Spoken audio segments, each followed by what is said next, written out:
Hello,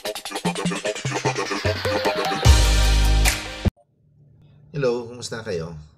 For today's video, ang ating review ng mga ngayon ay itong Guyabano at titingnan natin kung gaano kataas ang glycemic index nito at matagal ko na rin po itong gustong i-vlog at ngayon lang po ako nagkaroon ng pagkakataon na i-vlog ito. So ngayon, alamin po muna natin ang aking blood sugar para ma-test po natin at may pagkukuparahan po tayo mamaya pagkatapos kong kainin ito. So alamin po muna natin ang aking blood sugar.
So yun, 115 to ang aking blood sugar ngayon at ito yung pagpapasihan po natin mamaya, no? Kung gaano kataas yung itataas ng ating blood sugar pagkatapos kumain tayo nito.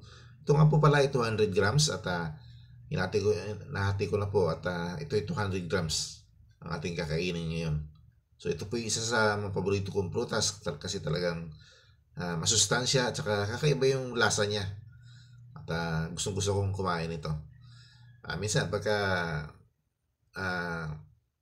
may nalagdag dito sa harapan namin ay kaming dalawa lang mag-asawa ang kumakain ito. So talagang minumukbang namin, ano? Kasi meron po kaming puno dito sa harapan. At minsan di ko na makontrol yung pagkain ko kasi talagang masarap siya. Masarap at minsan biniblend, ginagawang shake. So talagang minsan lalagyan ko pa ng gatas para magkaroon ng twist. So ngayon ito ay kakainin natin ng ganito lang, pero talagang alam kong napasarap. Tama po yung hinog niya, no? Malambot na po yung ano niya. So ito po 200 grams. Ito po yung kakainin natin ngayon.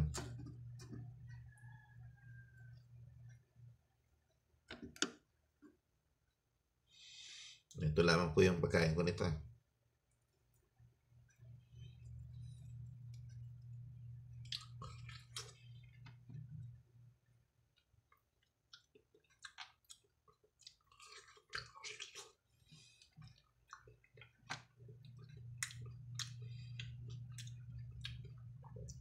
Ang sarap.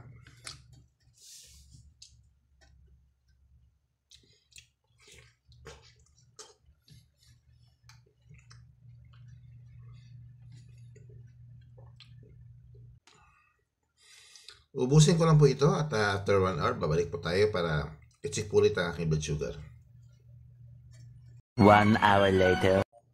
Okay, at ngayon lumipas na po ang isang oras, at alamin na po natin yung aking blood sugar pagkatapos kong kumain ng 200 grams ng Guyabano. So alamin na po natin ang aking blood sugar ngayon.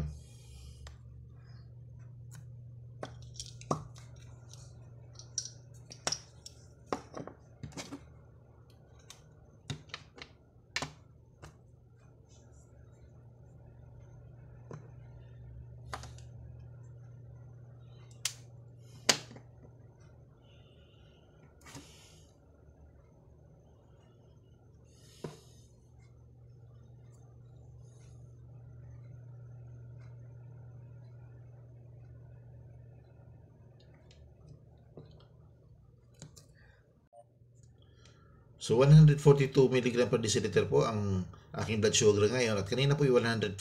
So tumaas po ng 27 mg per deciliter ang aking blood sugar. So yan po, no? 20 sa ano pa lang yun, sa 200 grams. So mababa na po yan.